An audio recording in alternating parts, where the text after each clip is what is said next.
Hello everyone. Welcome to our first webinar of 2020.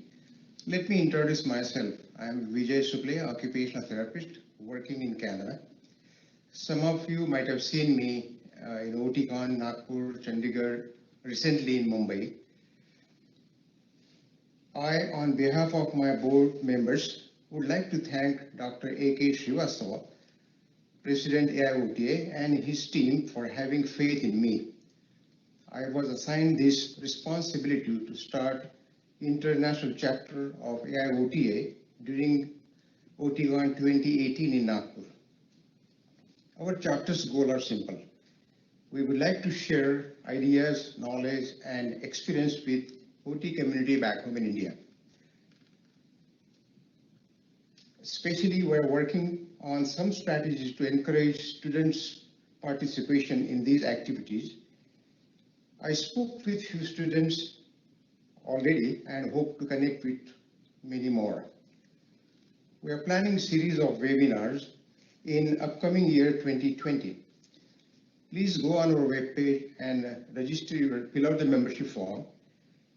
Write down your suggestions, comments, and ideas.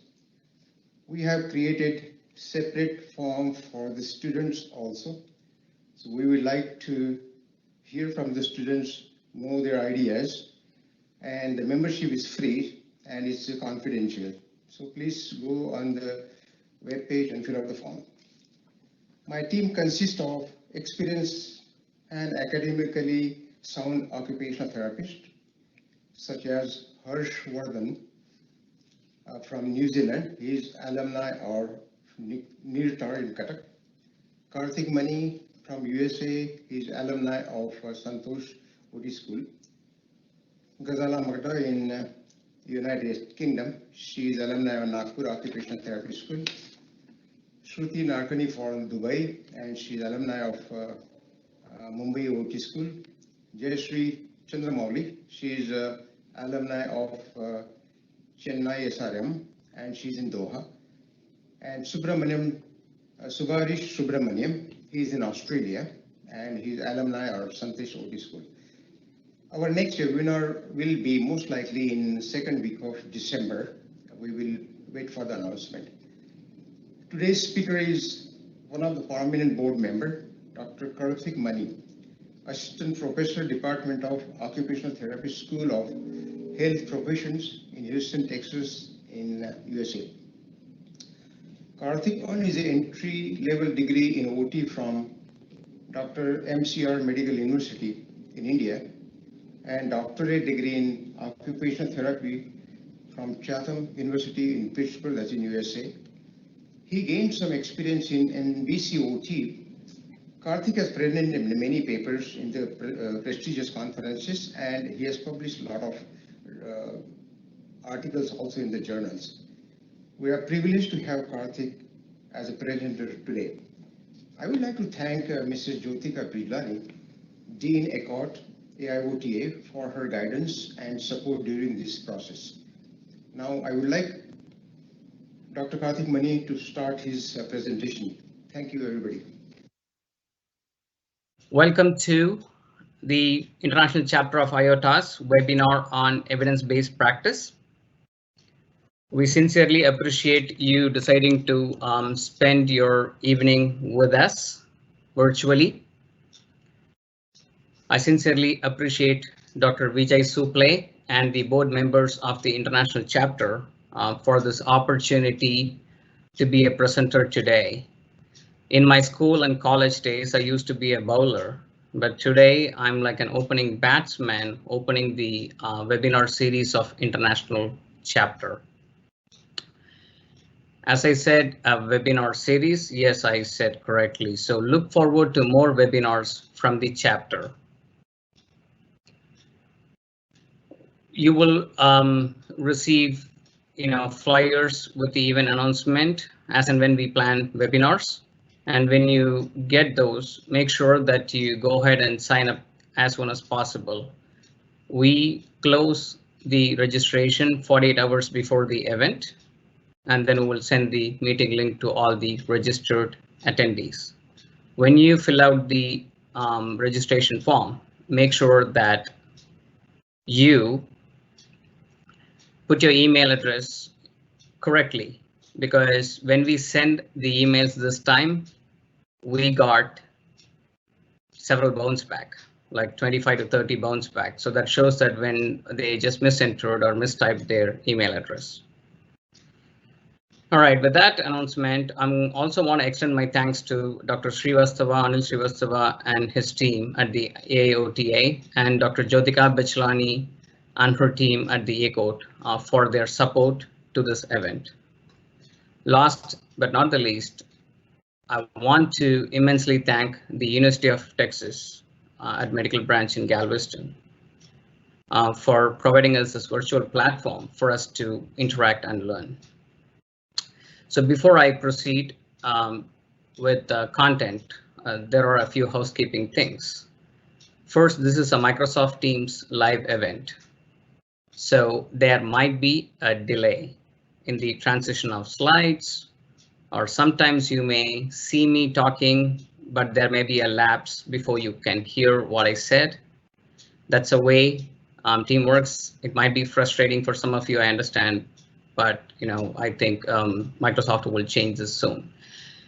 And second, there is no way for you all to show your face or ask questions lively. You can post your question in the chat box, and when you do so, only on the organizer end, we can see the question, and until we make it public, others will not be able to see your question. Third, if you experience any connectivity issue on your end, feel free to leave the event and rejoin the event anytime using the same link.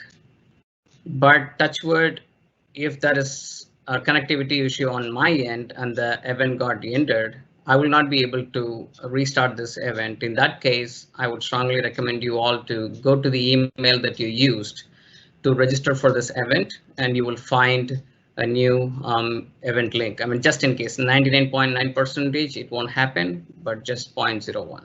Okay, I just want to give that heads up. So with that, let's proceed with learning what EBP is all about.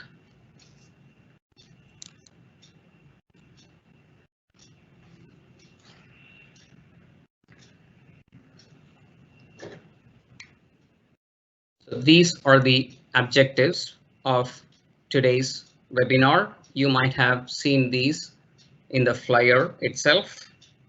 I'm going to give you a few seconds to read this.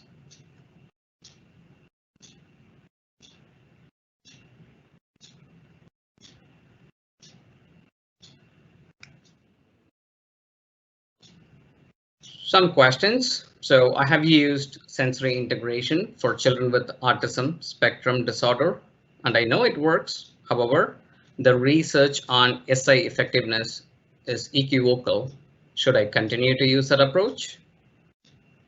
My hospital has allocated me some funds for my department. I want to make a best use of it by purchasing tools, equipment, materials that works and really benefits a lot of patients. What should I do? I want to propose a new model of service in my practice setting. However, I do not know how to show or prove to my management that the model would work. Those of you who are practitioners here might have had these types of questions, a similar question, at some point in your journey, some point in your OT journey. One approach to answer these types of questions is through evidence-based practice. So what is evidence-based practice? There are multiple definitions exist in the literature for evidence-based practice, but this is the one that I like very much and also the one that's commonly cited. Evidence-based practice is a conscientious, explicit, and judicious use of current best evidence in making decisions about the care of individual patients. The practice of evidence-based medicine means integrating individual clinical expertise with the best available external evidence from systematic research. And this is by Saket et al. I want to highlight a few words in this definition. 1, conscientious. 2, explicit. 3, judicious. So conscientious meaning doing the right thing or the willingness or thinking about doing the right thing. Explicit, doing in an explicit manner. Judicious, based on the best judgment, best evidence, which means the best research that's available out there. So these words underscore the fact that evidence-based practice is not just using evidence in practice. It is not only that, there is more to it. That's the crux of this definition. And the second statement here put that out very bluntly. The practice of evidence-based medicine means integrating individual clinical expertise with the best available external evidence. So here, yes, in evidence-based practice, we are going to consider evidence, but in addition to that, we are using that evidence in a judicious and conscientious manner. So there should be other elements that needs to be considered, when we call that as an evidence-based practice. So what are those other elements in addition to external evidence or clinical research? You might have seen this, like a diagram or like a pyramid diagram. There are so many diagrams, exist out there on the internet to explain this concept, and you will also see different terminologies have been used. But basically, evidence-based practice is a conglomeration of research, that's external evidence, and internal evidence, that's clinical expertise or outcomes that you have seen in your practice or program evaluation that's conducted in big organizations and the outcome of those program evaluations. All these comprise internal evidence. So you might have been like a 20-year-old, like 20-year experienced practitioner, and you may definitely over the course of your clinical journey, you might have developed a lot of insights. That's what the clinical expertise is all about. So that is one element, is research, that you're going to appraise the research, look for the best available research available out there on that given topic, and then like use your own clinical experience and clinical reasoning skills, and also consider the patient needs, wants, values, and preferences. So we are here for the patients, right? So you have to give due consideration to patients' cultural preference, patient values, etc. So you cannot simply say, because the evidence says so, I'm going to apply it. So you need to consider all these elements, and that's the, that's what we call it as evidence-based practice. As I said, you might have seen different, images and stuff on evidence-based practice with different terms, but the bottom line concept is this: evidence-based practice is equal to external evidence plus internal evidence plus patient values, preferences, and needs. Let's briefly look into the history of evidence-based practice. See, evidence-based practice has been a buzzword, for more than a decade now, but this concept has originated back in 1970s when a Scottish epidemiologist named Archibald Cochrane did an experiment where a group of patients received a traditional intervention and another group of patients received treatment that's backed up by the evidence or backed up by the randomized controlled trial findings. Dr. Cochrane found that those who received the treatment that's backed up by the evidence achieved positive outcomes, or the outcomes were better in that group when compared to the other group.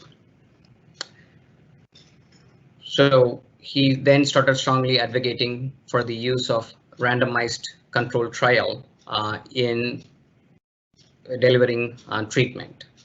And he went on to write a book on that topic, and he was the sort of the pioneer of this concept. After his era, two institutions took this concept and upheld this to the entire world.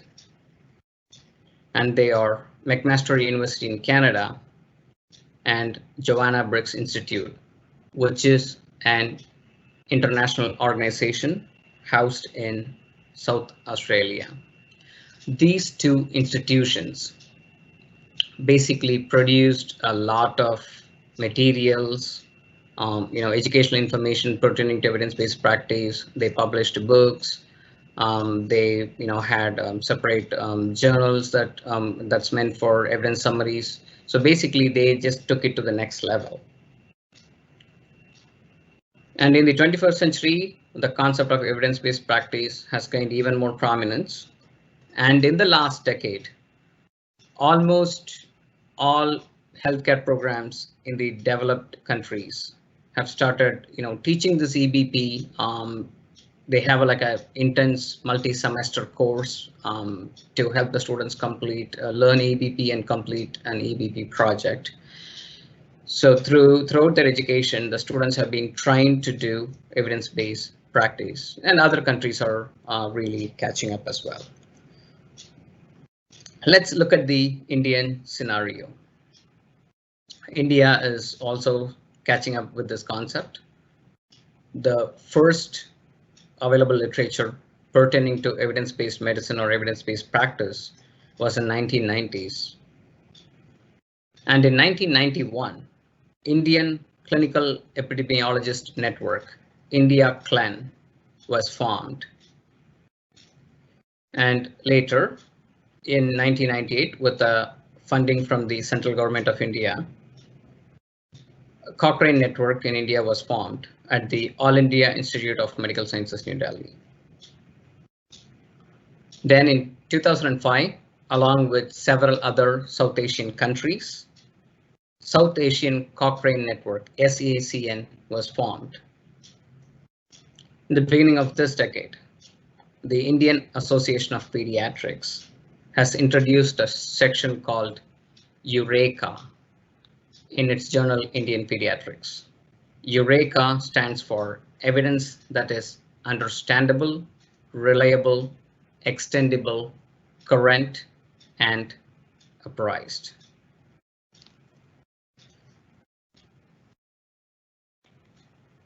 So now we have an idea about what is evidence-based practice. Let's explore the reasons why we should do evidence-based practice. First, we want to do or deliver the interventions that work. As healthcare professionals, we want our patients to get benefited, so we really want to use those interventions that really work. And payer sources.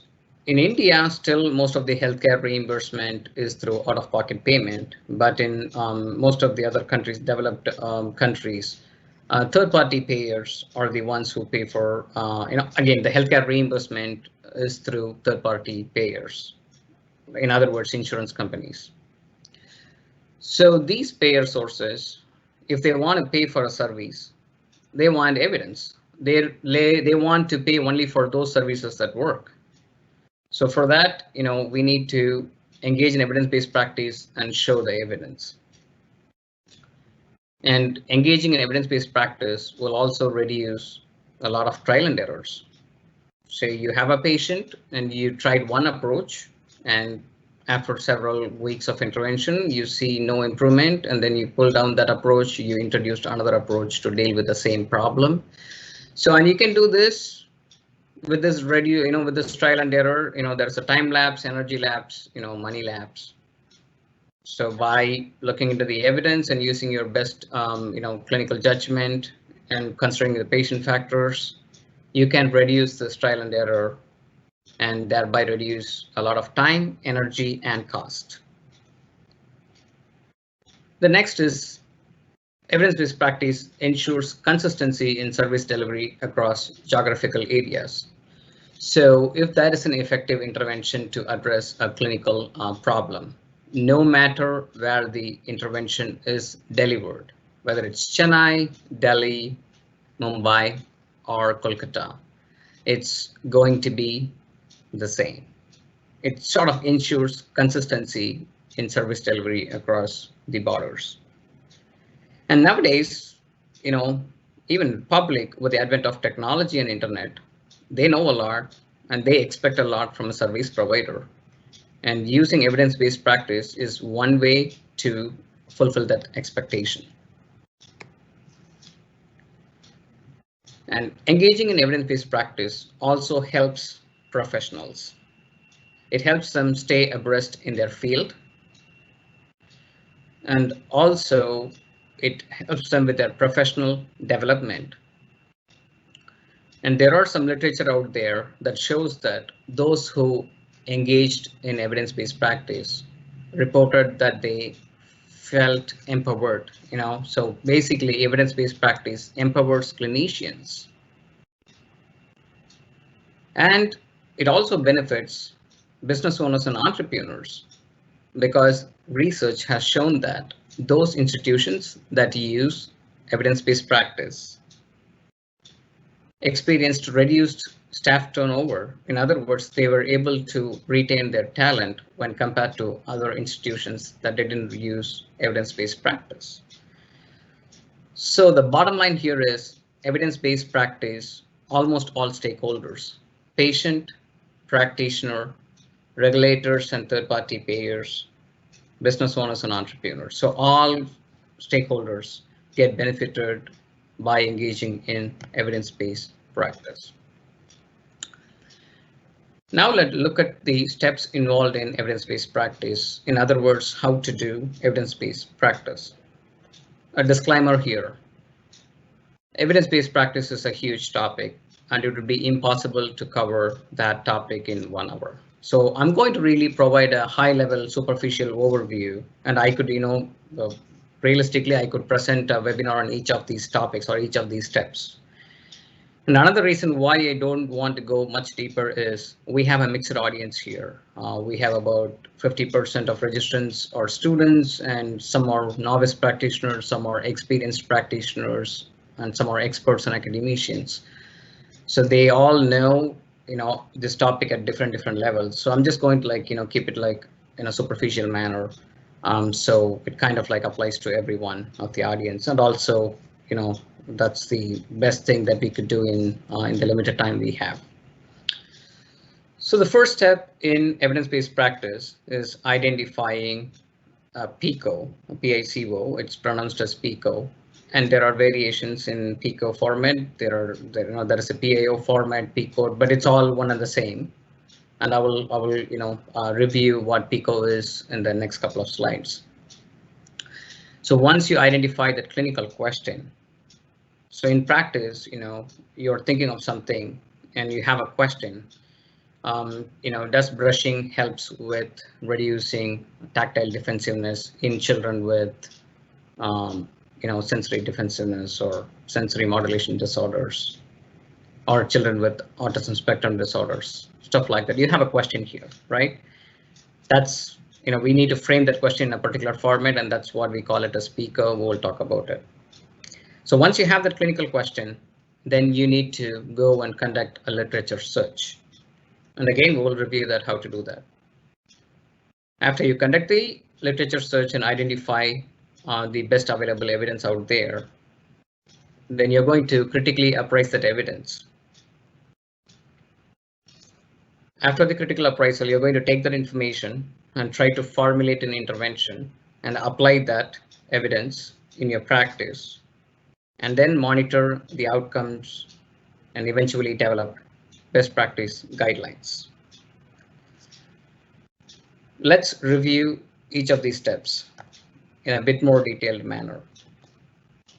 So what is a PICO question? P in PICO stands for population or patients. I, intervention. C stands for comparison. O stands for outcome. And there are some variations, as I mentioned earlier. There is a PIO format where there is no comparison element in the question, and off late people have also went to with the PCOT format, PCOT with 1 T and PCOT with 2 T's. So one T stands for timeline, the other T stands for type of article. But in this webinar, we are not really going to review those two, but I will just show you an example if you want to consider including that in your question. So let's look at some of the PICOs. So in patients diagnosed with stroke, what is the effect of constraint-induced movement therapy on improving upper extremity function compared with conventional OT treatment? So in the first question, the P is patients diagnosed with stroke, and the intervention is constraint-induced movement therapy. The comparison is conventional OT treatment, and the outcome that we are looking at is upper extremity function. And if you look at the second question, what does the evidence say about the use of ergonomics education to improve risk factor awareness among office computer workers? And this question is closer to my heart because this is the question that I used to conduct my evidence-based project when I did my doctorate in occupational therapy. In this question, you could see there is no comparison element. So this is a PIO question. But if I want to change this question by adding the two T's that I mentioned in the previous slide, I could say, what do systematic reviews in the published in the last decade say about the use of ergonomics education to improve risk factor awareness among office computer workers? So here I put in a timeline in the last decade, and then I'm going to only look at systematic reviews. That's the type of research that I'm going to look into. So again, you can just like choose only randomized control trials, or you can only say evidence 1, 2. We'll talk about the levels of evidence and what that mean. But basically, the PICO is the standard format, but there are some variations. And in the last question, for elderly patients, does the use of in-person fall prevention education reduce the risk of falls compared with distribution of fall prevention education handout? So if you look at these three questions, the focus of these questions differ. The first one really wants to look at the effectiveness of a particular intervention when compared to other intervention. And the second one is typically exploring the evidence on a given topic. And the third one has a prevention focus. And similarly, you can draft a PICO with a diagnostic focus or with a prognostic focus. So you can draft the PICO, but it is very, very important for you to draft a clearly, meaningful, clinical question that will kind of like lead you to the next steps. If you fail to do this, fail to draft a PACA, so to speak, PICO question, then you will be all over the place. You will not be able to really like search effectively, narrow down the literature and pick relevant articles and stuff. So the question will guide the rest of the process. So it is very, very important for you to, if you want to engage in evidence-based practice, you have to draft this question first in an effective manner. Literature search. So how to do the literature search.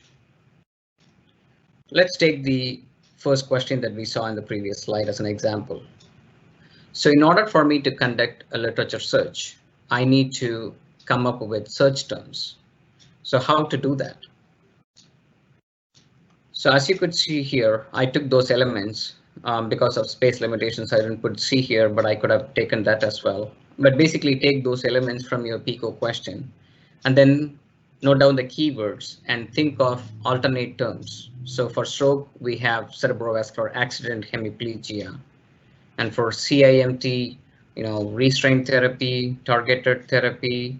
And when it comes to upper extremity function as the outcome, there is a DASH scale, disabilities of arm, shoulder, and hand, and motor evaluation scale for stroke. These are some of the outcome measures used to measure the upper extremity function. So think of alternate and related terms to the topic using the keywords from your PIO, and then do this process and note down all the keywords. So now you have a bunch of words ready to begin your literature search. The first step in doing the literature search is identifying a suitable databases. So it depends on the topic, depends on the resource availability and other factors. One could identify the databases. Some examples of research databases are PubMed, ProQuest, Google Scholar, Web of Science. There are many databases available out there. Some of them are free as well. So you have to identify the databases. Then you need to you're going to use that search terms that you identified previously on these databases to identify relevant articles. If you were to work in an educational institutions or a big institute with a library, you could seek the help of your librarian. They are good in searching as well. So seek the help of your librarian to fill out relevant research pertaining to the clinical question you have. And mesh headings, in other words, it's medical subject headings, are used. Mesh headings are used for keywords. So using mesh words or mesh headings will help you find more relevant articles.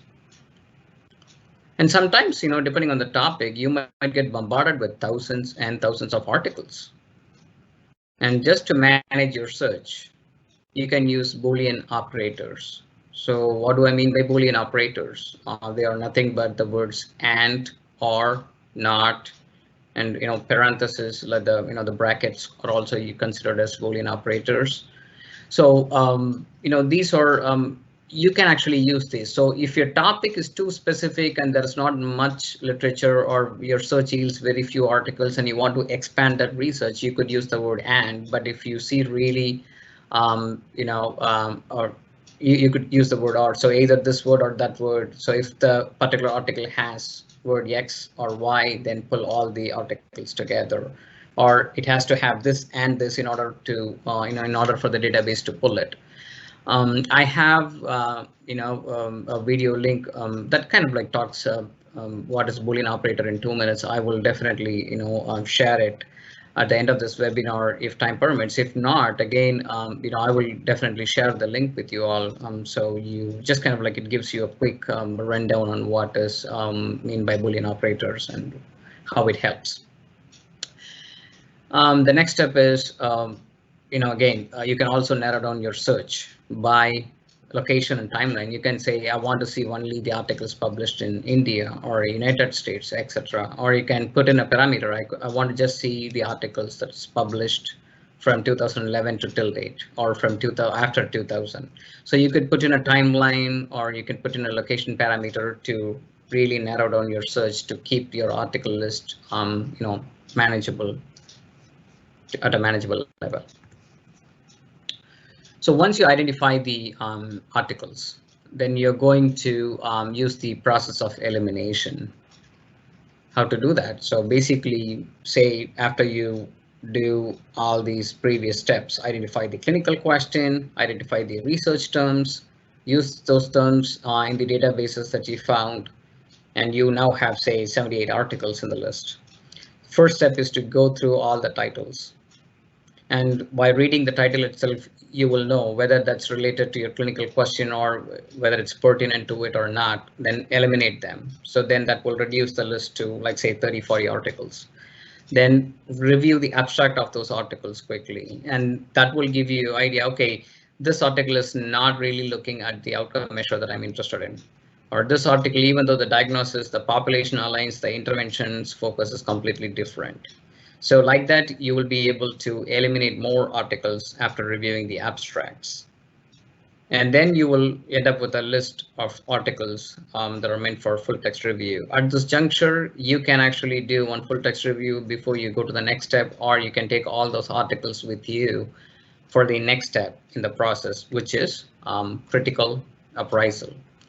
So critical appraisal is the process of carefully and systematically examining research to judge the research trustworthiness, value, and relevance as related to your clinical question or the question under consideration. So how to do critical appraisal? So when you have this list of full text articles, say 18 articles I have on the topic that I'm interested in, I'm going to take each article, and before beginning the critical appraisal, I'll be like I will have to have like a critical appraisal form template, and I will show you, I will show you the headings in it, in a couple of slides, but there are plenty of freely available, freely downloadable critical appraisal template, available on the internet. Conceptually everything is the same, just they use different terminologies or different layout, different formats. Some are tables, some are documents with headings, etc. But during the process of critical appraisal, you take a research paper and then you review it very critically. You read it, in a deeper manner while asking these questions. Whom is this study about? Is it about children with autism spectrum disorder, or children with dyslexia, or adults with stroke or traumatic brain injury, or individuals with cancer, whatever it is? So whom is the study is all about, and what is the study about? What is the purpose of the study? Why the authors did the study? What's the rationale behind the aim of the study? Then what was the study design? Was it a systematic review? Was it a randomized control trial? Was it a cross-sectional study? Was it a survey study? And what was the inclusion and exclusion criteria of the sample? They only included patients aged 18 to 65 or 18 to 50, like 15 to 18, whatever it is. So basically, and also the diagnosis, the other factor, the geographical factor, etc. What was the sample size? Did the authors of the research recruit adequate number of people to conduct the study, or was it too low? What tools were used to measure the study outcomes? Did they use standardized assessment tools? Are the tools reliable and valid, or did the authors come up with a tool for the sake of the study? Was the outcomes measured in a subjective or objective manner? What are all the potential biases? What was the intervention? How it was formulated, how they came up with an intervention. How long was the intervention? Who delivered the intervention? Did the person who delivered the intervention know whether the patient belonged to control group or experimental group? Or did the patients know that they belong to a control group or a experimental group? What were the limitations of the study? Not only the limitations identified by the authors in the research, but also the limitations that they failed to mention, but you could think about. Are the findings generalizable? Was the statistical analysis used by the authors appropriate? Was there adequate sample size to give enough power to the statistical analysis? Were the conclusions justified? Were the conclusions based on the results that the authors observed? And what was the level of evidence? So as you could see, basically this is, during this process, you're going to pick apart that article. You're going to pull apart that article into pieces using all these questions. You're going to ask each of this question when you do that critical appraisal. And in the process, you will eventually identify the strength of that article or the value and relevance of that article pertaining to the clinical question under consideration. So what's the level of evidence? Again, there are multiple evidence pyramids available out there, multiple evidence infographics available out there on the internet. But here I kind of like presented to the one on the right side is from the American OT Association, which is what I used in my research. Regardless of the, the pyramid, evidence pyramid, all these pyramids sort of like place the randomized control trials, meta-analysis, and systematic reviews at the top of the pyramid, and case reports and expert opinion at the bottom of the pyramid, with other studies in between. This is the concept. So more rigorous the study, it's a double-blind randomized control trial with a large population, then that's definitely a more valued research than in a small study with 10 people recruited using convenient sample. This research, the RCT with more population, has more value there. So obviously it's up, higher up in the levels of evidence. So higher the level of evidence, then the practitioner can comfortably use that evidence or rely on that evidence. Again, that doesn't eliminate the need for critical appraisal. You cannot just simply go and apply the findings of an RCT. You have to still critically appraise that article, critically evaluate the findings of that article, and consider other internal evidence and patient factors, before you apply that in your practice or call that as evidence-based practice.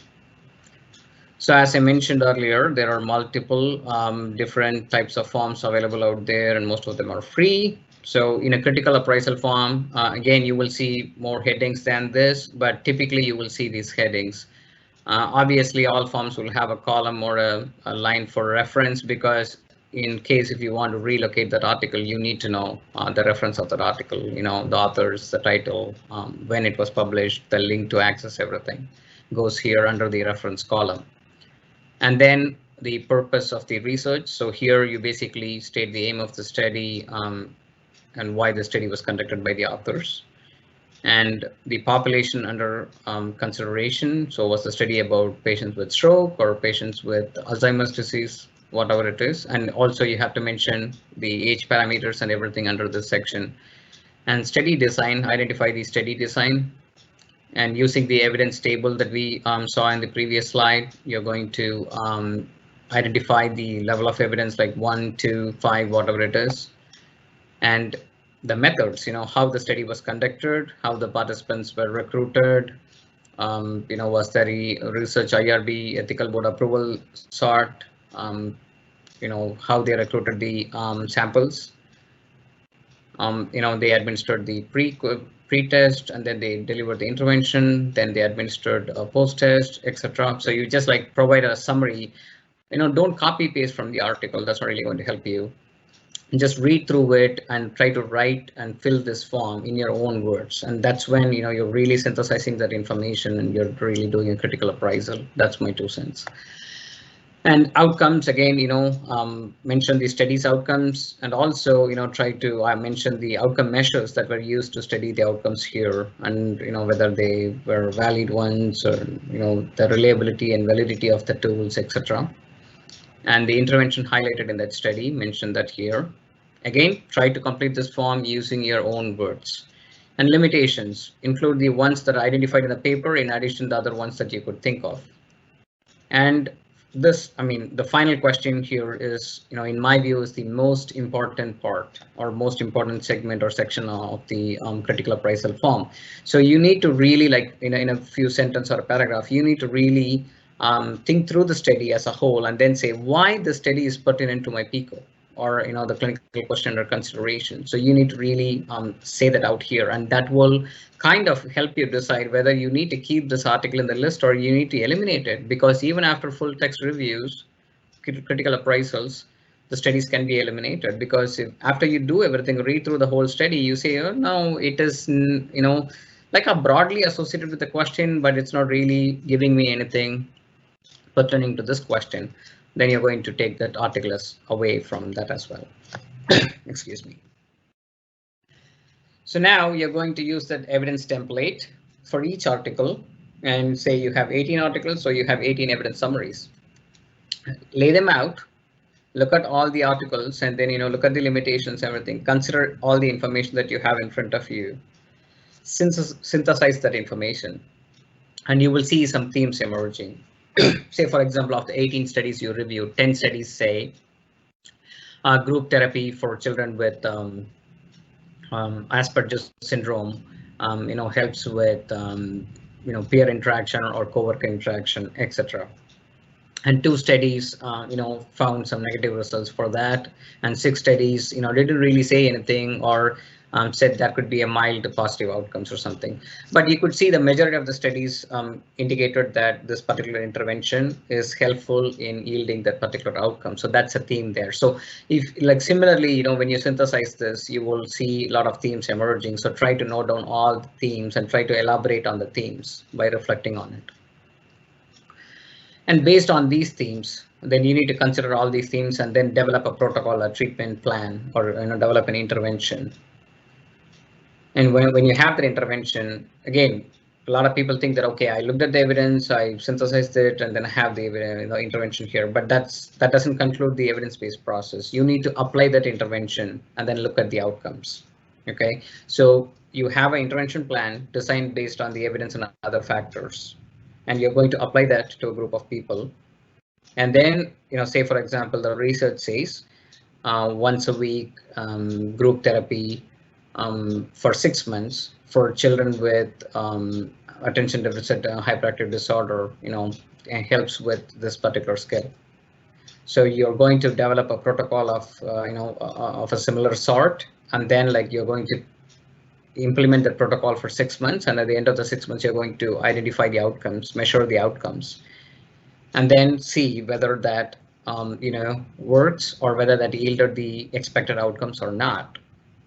So you're going to implement the intervention, then evaluate the intervention. You're going to monitor and reflect on the outcomes, and based on again, excuse me, based on all that information, you're going to develop best practice guidelines. Again, you can develop one for your organization and then put that in your binder saying that, if you see a patient with this problem, this is a recommended protocol of intervention. So you can train your new hires or new therapist on that. And, you can consider or suggesting them, hey, here are some best practice guidelines for your consideration if you encounter these, if you encounter patients with these kind of problems. So at this step is when the EBP is sort of concluded. Okay. Now that you have reviewed the steps involved in the EBP, let's look at some of the challenges we have. And these are challenges all over the world, at the global level. First, lack of relevant literature. And this shows there is a lot of the practice research gap exists. Okay, so the practitioners are really looking at something or experiencing some issues in the clinical arena or the clinical context, and they have a lot of clinical oriented question, but the researchers are really doing a lot of research but on something else. So there are plenty of research, but when a practitioner goes in with a particular question, he or she couldn't really find a lot of articles on that topic or with that outcome focused. So that shows that there needs to be a more collaboration between researchers and practitioners to to produce more clinically relevant and clinically oriented research. So that's a challenge that's reported in the literature. And access to the evidence. Again, some of these databases are very costly to subscribe, especially when we live in a developing country. So access to evidence is another biggest barrier. And time, lot of these, I think in almost everywhere in the world, OTs are expected to show like 80 to 90% productivity or more. So that kind of leaves you with no time to really develop a question, identify terms, look into the literature, apprise everything. It's a little bit time consuming endeavor, but as you do it often or do it more and more, you will find it very easily. It's not as time consuming as it appears, at the outset, but again, it will only get better with experience.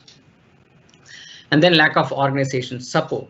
Some organizations really they allocate some funds for, database access and stuff. They also say, we only expect you to be show 80% productivity. You can really use this extra time on professional development, evidence-based practice, etc. But not all organizations are willing to do that. So Lack of organization support is another barrier.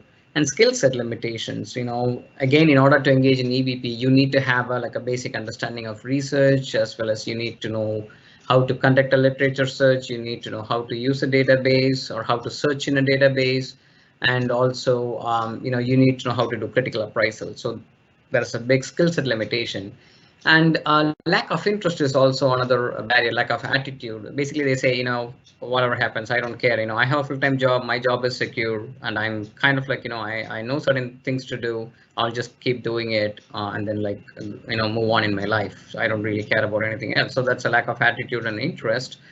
And lack of support from colleagues as well is another barrier where, say in a facility, one practitioner is really into evidence-based practice and he or she really wants to use the evidence and wants to run a journal club to appraise the evidence, but nobody is showing interest.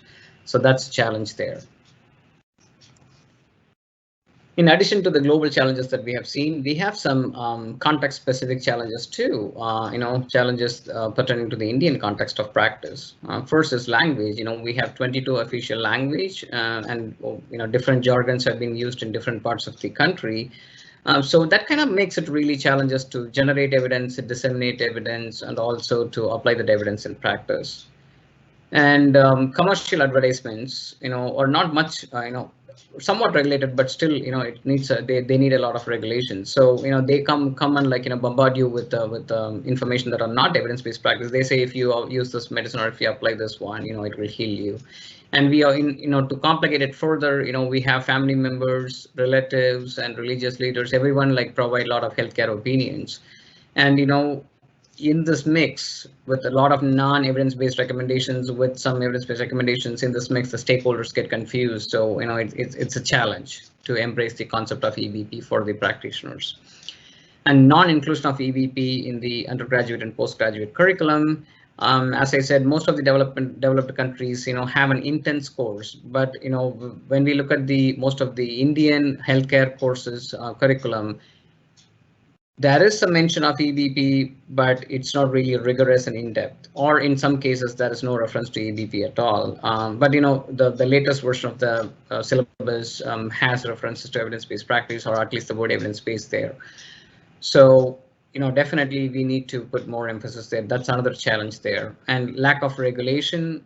Again, practitioners are not liable for doing anything wrong, or they can really do anything, and that's why a lot of quackers enter into our profession as well as into multiple other professions and do harm. That's again makes it very challenging aspect for the evidence of practice. And multiple systems of medicine. We have Ayurveda, we have Unani, we have Siddha. A patient might come to you in the morning, go to an Ayurvedic practitioner in the afternoon, and then go to a Siddha practitioner at night. And you're doing something, either a research or applying the evidence and looking at the outcomes, and boom, you never know, there is some improvement, but how can you attribute that to your intervention? It could be due to the other treatments, or it could be a combination of everything. So you cannot really isolate. There are a lot of confounding variables that kind of complicates the process a bit. And funding for evidence generation, again, we don't really have that much grants and research funds. If we have to have that, there may be a lot of institutions and organizations interested in using that fund to synthesize the research and make evidence summaries for the practitioners to use, or even we need more funds to generate the evidence. In my humble view, we still have to go a long way in terms of building the scientific literature pertaining to the Indian occupational therapy. So we need more funds to conduct more research and generate more evidence. Only when you have enough evidence, then you will be able to appraise and apply that evidence. And healthcare payments, are still, as I mentioned earlier, mostly it's still out of pocket. But when we move towards that insurance model, which is emerging in most of the metropolitan cities in India and major cities, when we move toward that concept, these third-party players will drive the professionals to generate and apply more evidence, because otherwise they will say we won't pay you.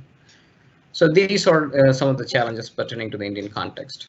And this is the final slide. I know we already hit that 1 hour mark, so just bear with me, stay with me for a few more minutes.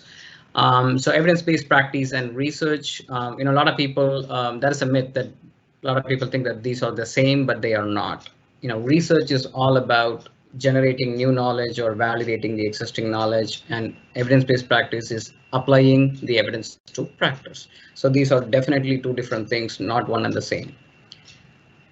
Then how these are related to each other. So obviously, we have seen that research evidence, the external evidence, is one component of EBP. And then in order to engage in EBP, a practitioner needs some understanding of research or some understanding of the research concepts like research design, what is a quantitative research, what is a qualitative research, etc. And also a basic understanding related to the psychometric concepts like reliability and validity, etc. And obviously, you need to know, what are all the research databases available out there. In my blog, Vijaya OT Center, I think it's in one of the reference slides there as well. But there is a link where I try to capture all the database and journal names pertaining to, OT, and then I'll make it available through a link there. So if you really want to take a look at those databases and journals that's available out there for you to search, you're more than welcome to do so. And in addition to this knowledge, basic understanding and knowledge, practitioners also need the skill to conduct a literature search and to critically appraise the research. So a practitioner need to become I would say a half researcher, or like a 25-30% researcher, because they need to have all these skills and knowledge that typically researchers have. So in order to engage in evidence-based practice, you need to have that research knowledge as well. And this is where the educational programs comes into play. If they really train the students on all these concepts and make them do an evidence-based practice by applying all these things when they are students, so when they come out as a practitioner, they're obviously going to go in the direction. Here are some useful resources here, the Joanna Briggs Institute. So please do check out these resources. At the end of this presentation, we will send a survey link, a feedback survey link to all of you. And when you respond to that survey, we will send you those who respond to that survey will receive a PDF version of this slide deck, a handout. And obviously you will find all these links there. Here's the McMaster Cochrane Library, the AOTA, the India Clan website. But the India Clan website is no longer active, but you can see some information out there. And here's the link to the scientific journals and databases that I have on my blog. These are my references. And here's my contact information. Disclaimer, so if you have already asked some questions in the chat, I haven't really looked at it. I'm looking at my slide deck and talking to you all. So now I'm going to go to the other screen where I'm going to look into your comments and questions. Let me do that.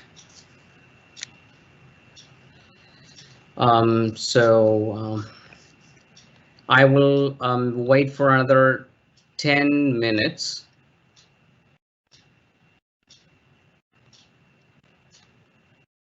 So already I see some questions. Okay.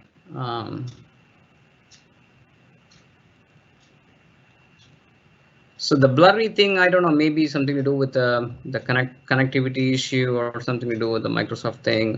But I saw only one comment in terms of blurring. And will the whole process of EBP not delay the intervention concerning population in Indian private clinics? How this delay can be overcome? Is it not more applicable in hospital setup than in OT clinics in India? That's a good question. As I mentioned in my talk, EBP is, at least in the beginning, it's definitely a little time-consuming endeavor. But in terms of practice setting, yes, the hospitals and big institutions may have more resources at their outset to encourage their employees or practitioners to engage in evidence-based practice. But I think, even for individual OT clinics, if the practitioner is more inclined, I would strongly recommend the practitioner to be more inclined towards evidence-based practice. So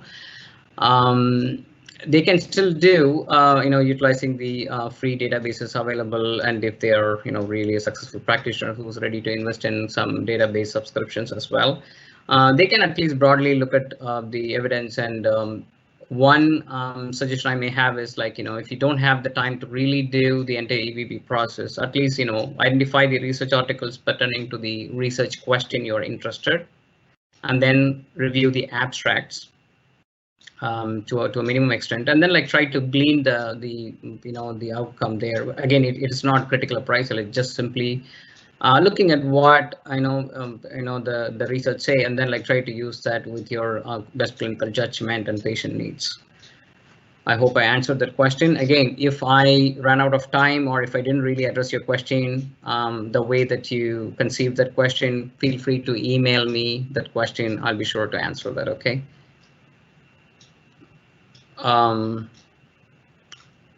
Wow, it looks like a lot of you have experienced, not a lot of you, some of you. Okay, it's clear now, so that's good. Okay, I'm glad to know that, Suresh Kumar, the slides were clear.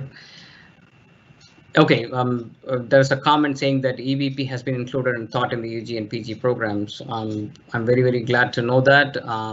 And yes, we need to really encourage our students to engage in evidence-based practice, and we should send them out from the school with the necessary skill set and knowledge. What do you think should be the next steps for IOTA or IOTA International Chapter to bridge the gaps in evidence for OT in India? That's again a very good question. In my view, again, I mentioned about Eureka, which is the step that was taken earlier this decade, maybe in 2011 or 2012, by the Indian Association of Pediatrics. What they did is basically they created a section for evidence summaries, and we could actually do the same. Either we can have a web page with evidence summaries, and then have an expert committee apprise the evidence pertaining to the Indian context of practice and make them available on the website, or we can have a special section in the official journals we have in India, a section for evidence summaries, where the authors can publish the the evidence summaries. And I think if those who have the skill set do the critical appraisal and produce the evidence summaries, that's very easy to understand and in a usable format for practitioners, that will help them use the evidence more in practice. Or we can have an expert committee do everything and then create a best practice guidelines, and then have the document this is a best practice guidelines for this. So we can have a bunch of best practice guidelines housed in one place, either on the website or somewhere. So do share the presentation. The screen was blurred and screen lag as well. Yeah, I mentioned the lag in the beginning. It's what it is. I will. The only challenge I have is now I have the all attendees emails with me, but not attendees, I would say. All those who registered, I have the emails of them, but there is no way for me to exactly identify the people who are currently attending. Some of them have registered, but it looks like they didn't show up. So I would say yes, go ahead and respond to that survey, and in response to the survey, you will receive an email with a link to the handout. Thank you. I have a small doubt as an OT student, which are the topics that can be better for research point of view. Again, any topic, any topic is sort of like, if you have a clinical question, it's amenable for research, but some we can do without much limitations. For others, there might be limitations. So I'm unable to answer your question in a straightforward manner, but basically, in my view, any topic is amenable for research. But again, the way some topics are amenable for really experimental research, but some other topics may be good for a review study, stuff like that. So that's my answer for that. And evidence-based practice is an excellent way to do your CPD. Yes, definitely true. There were some thank you messages. Okay. So many students at the UG level struggle to find research topics. What would be your suggestions to address? Go to the database, look at the existing research. And oftentimes, a lot of these professional journals, do provide the list of topics that can be researched upon. And also, in almost all of the research articles, if you look at the conclusion area, they say like future, research is recommended in this area. So if you start reading research, you will get tons of ideas. So the first thing is start reading journal articles, and that way um, you will get a lot more topics. And again, even most of the study authors identify that there are so much to be explored, and you can pick a topic based on your interest. Can EBP drive policy making? That's a good question again.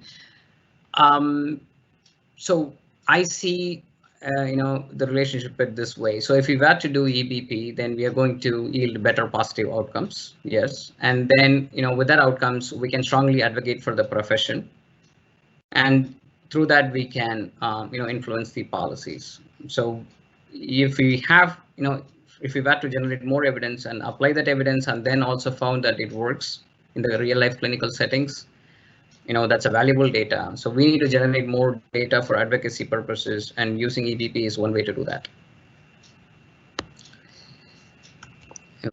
Okay.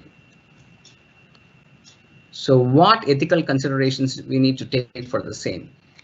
For evidence-based practice, unless you want to do this like an official study and publish in a journal, you have to then, in that case, you have to go approve and get an approval from the ethical board or something. But if you really want to do it for your own practice, this is not a research that you're doing. You're looking at the research and try to glean the findings from the research and trying to use that in your practice. So again, basically just follow and maintain the professional ethics. Do no harm for the patient, etc. Always do the best thing for the patient, etc. So you just maintain the basic professional ethics. Unless you want to do official research or publish that project, then you need to get the informed consent from your participants, etc. IRB approval as well. How do you go for discussion of a research which does not have a directly supporting literature to be reviewed? If there is no, I don't know what exactly mean by directly supporting literature. So again, sometimes there might be literature out there, but your search may not have found that. So try to use different search terms, or go to the university library, what we call it as gray literature. So those are like unpublished the thesis, the projects that our students do in school. So there may be some literature out there in the gray area. I know if you were to do all these things and still you couldn't really find much, try different databases, try everything, but the bottom line is, if there is not much research on a given topic, then that's what it is, and that shows the need for generating more evidence on that topic. Really, I'm going to share the International Chapters web page so that you know how it looks. And Dr. Suple mentioned that there's a membership form there and stuff. So if this is how our chapter looks like, and the membership is free. I'm going to go to my screen, and then okay, I'm kind of sharing my screen on the desktop, so I think I have to be like this. So basically, you could see on the screen here, and here's our board.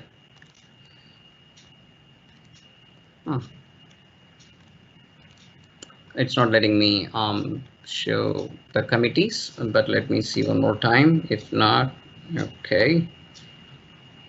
Okay, here's our committee members that Dr. Suple mentioned. And I'm going to again go back to my screen to continue with the questions.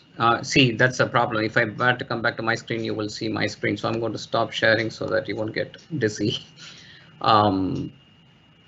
So now there were some thank you messages. Is there a website place where there are researchers looking for topics, and there are clinicians who can post their queries. That shows another need, to answer Suresh's question about what, associations or other professional organizations can do. They can have a place where clinicians can come and throw in their questions, and where researchers can look for research topics. That's a good, question. So I would strongly recommend that, maybe IOTA International Chapter, the Indian OT's think tank, and other organizations, state branches can think of this, and they can have a platform on their website for everyone to share, and everyone to look into it there. Okay, could journal review at UG level will be a good practice for students? Absolutely. Once you provide the foundation of what it is all about, and then start asking them to do it, yes, I would strongly recommend. Which they think may be research amenable. So I'm not sure about that question. Probably it's a continuation of the previous question. No, I'm not sure whether that's the same question or two different questions. So if I don't answer that question properly, please email me, whoever it is. HIF or CPD purpose, are we going to get any evidence of attending to this webinar? That's a good question, but I don't think so that we have really planned to award any CEUs or PDs for this event. But we will take that as a feedback, and we will definitely look into that as a board and then see what we can do. There were some thank you messages. Thank you.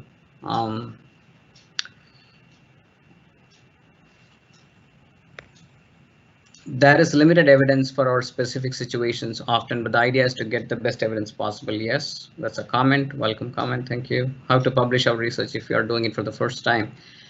Yes, how to publish, and you need to pick the journal. We have Indian Journal of Occupational Therapy, and there are so many other journals in India, the Asian journals, and anywhere in the world for that matter. So the first step would be to identify potential journals. When you pick the journal, make sure that you are looking into the scope of the journal, and you need to identify whether that study that you did aligns with the scope of the journal for publication. Then go ahead and submit a manuscript following the manuscript submission guidelines. And nowadays with technology, most of these submissions are via a portal. So you need to just sign up for an account. Once you have all the documents ready, you have return your research and everything, and you have all the documents ready, go ahead and submit it for consideration for publication. Which book do you recommend for postgrad to read about EBP? That's a good question. The one that I used often is a book called Evidence-Based Practice by Mary Law from McMaster University. But there are some good books available out there. Why can't you go ahead and email me that question, and I will see whether I can recommend you a few more titles. What are the components of EBP? As mentioned in the end, that research is one of the components. It looks like you missed the beginning portion of this webinar. The other components are internal evidence, which includes clinical expertise, clinical reasoning skills, and the outcomes that's observed at the clinic or at the program level. That's the internal evidence, and the other element is patient values and preferences. So you need to consider research, internal evidence, plus patient values and needs, everything together, and then formulate your evidence-based intervention.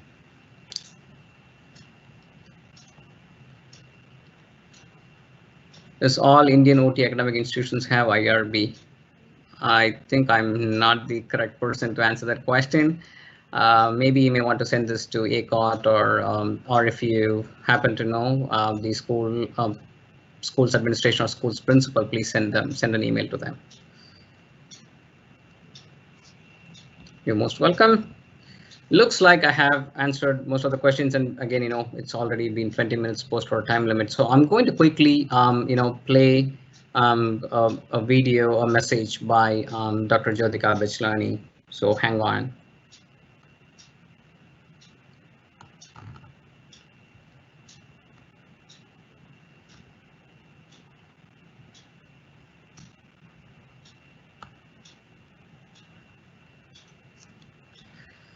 Okay.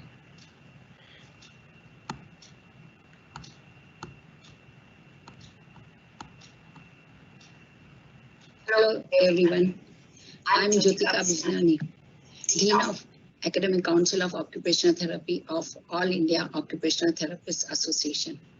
Let me first congratulate Dr. Vijay Supli, convener of International Branch of IOTA, and other board members for taking such a great initiative of organizing the series of webinars starting from today. Today's topic, the evidence-based practice. Are you still there? Can you all see the video? Can someone say? This in occupational therapy is such an important topic for occupational therapy practice because it ensures that your treatment techniques are effective and evidence is occupation-based. Evidence-based practice also defends occupational therapy services to the third-party players. More so, it is occupation-based, and therefore you get cooperation from the patient who has a right to choose the various evidence-based options in the treatment. Firstly, my sincere thanks to Dr. Vijay Supli and other board members for giving me this opportunity to conclude this academic event organized by International Branch of IOTA in collaboration with ACAIOTA of All India Occupational Therapists Association. On behalf of International Branch of IOTA, ACAIOTA, and the parent body in India, that is IOTA, I thank Dr. Karthik Mani for delivering such interesting lecture with full of information. I'm sure this will encourage all the participants to update their knowledge and their practicing evidence-based OT with newer techniques and approaches, and also teaching the students of OT as well. I'm thankful to you all participants for attending this webinar in large number of 550 and making this webinar a great success. Lastly, my Thanksgiving will be incomplete if I don't thank President Sir Dr. Anil Srivastava and all the executives of IOTA, ACAIOTA, and ICAIOTA for their timely guidance and support to conduct such important activities. Thank you.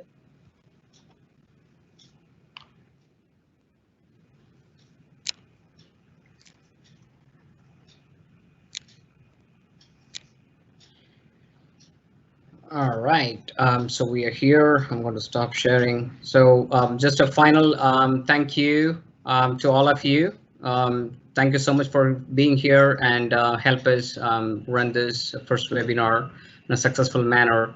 Enjoy the rest of your weekend. I'm going to end this live event. Thank you. Bye-bye.